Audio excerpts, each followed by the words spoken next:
اب نوٹ کر لیجئے، یہ کتابیں اگر آپ پڑھنا چاہیں تو کتاب الملاحم میں پڑھیے۔ بدترین عذاب عربوں پر آیا کھڑا ہے، سروں پر تنا ہوا ہے، بدترین ایسی جنگ ہونی ہے الملحمۃ العظمیٰ، جس کو کہ میں بھی آپ کو گواہی پیش کر دوں گا، جسے کہا گیا ہے لاسٹ کروسیڈ۔ بش نے بھی کروسیڈ کا لفظ بول دیا تھا، پھر واپس لیا اس نے۔ نکل جاتی ہے جس کے منہ سے سچی بات مستی میں، فقیہ مصلحت بین سے اور ہندے بادہ خار اچھا، کروسیڈ کہہ کر پھر واپس لیا۔ یہ کروسیڈ، اس کے اوپر جس قدر نقصان ہونا ہے عربوں کا، گریٹر اسرائیل بنے گا، یہ عراق، شام، اردن، سعودی عرب کا کچھ شمالی علاقہ، ترکی کا جنوبی علاقہ، مصر کا صحرائے سینا، اور اس کے ساتھ ہی جو بہترین اس کا زرخیز ترین علاقہ ڈیلٹا آف نائل، یہ سب یہودیوں کے قبضے میں جائے گی۔ اس کو حدیث میں کہا گیا الملحمۃ العظمیٰ۔ عیسائی 80 علم لے کر اے مسلمانوں تم پر حملہ آور ہوں گے، اور ہر علم کے نیچے 12,000 فوج ہوگی، 9.5 لاکھ فوج۔ یہ نیٹو کی تیاری کس کے لیے ہو رہی ہے؟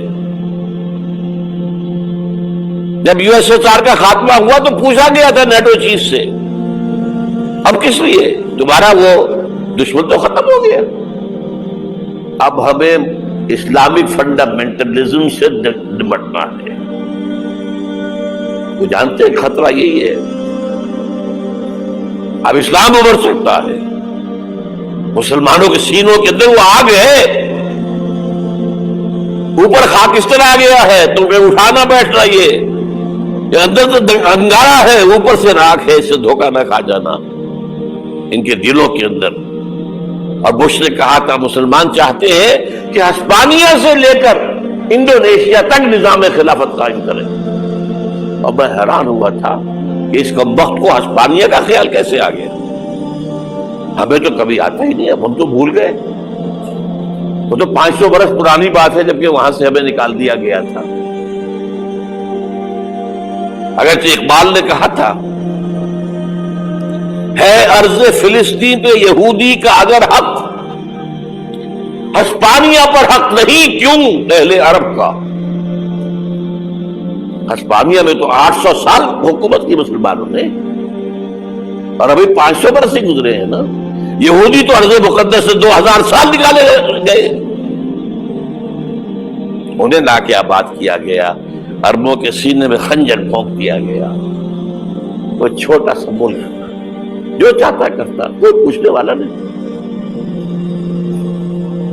امریکہ جیسے اپنے بیٹے کی حفاظت کرے ویسے کرتا اس کی۔ اور حضور نے فرمایا ہے وہ جنگ جب ہوگی تو ایک باپ کے اگر 100 بیٹے ہوں گے تو 99 ختم ہو جائیں گے، ایک بچے گا۔ یہ حدیث ہے، حدیث ہے صحیح۔ اور آپ نے فرمایا ویل للعرب من شر قد اقترب، عربوں کے لیے ہلاکت ہے، عربوں کے لیے بربادی ہے اس شر سے جو قریب آ چکی۔ اور آج جس طرح انہوں نے ان کی تہذیب کو اختیار کر لیا ہے، دبئی جا کر دیکھیے، بدترین مغربی معاشرہ جو ہے وہ دبئی کے اندر ہم نے قائم کر کے دکھا دیا۔ اب سعودی عرب اس راستے پر بڑھ رہا ہے۔ اور اس کے بعد نمبر 2 پر جو ہے ہم پاکستانی ہیں، لیکن میں اس کے وہ پہلی بات جو کہہ رہا ہوں وہ تو یقینی ہے، اس میں تو احادیث صحیحہ موجود ہے۔ اگرچہ اس کے بعد پانسا پلٹے گا، پھر حضرت مہدی کا ظہور ہوگا، حضرت عیسیٰ کا نزول ہوگا، اور وہ گریٹر اسرائیل گریٹر گریو یارڈ بنے گا یہودیوں کا، ایک ایک یہودی قتل ہوگا اور دفن ہوگا۔ یہ بات میں ہونا ہے، میں پہلی بات پر فرض کر رہا ہوں۔ وہ پانسا پلٹے گا جب پلٹے گا، ابھی جو سامنے ہے وہ کیا ہے؟ جس ملحمۃ العظمیٰ کہا حضور نے، جسے آرمیگیڈون کہتے ہیں عیسائی،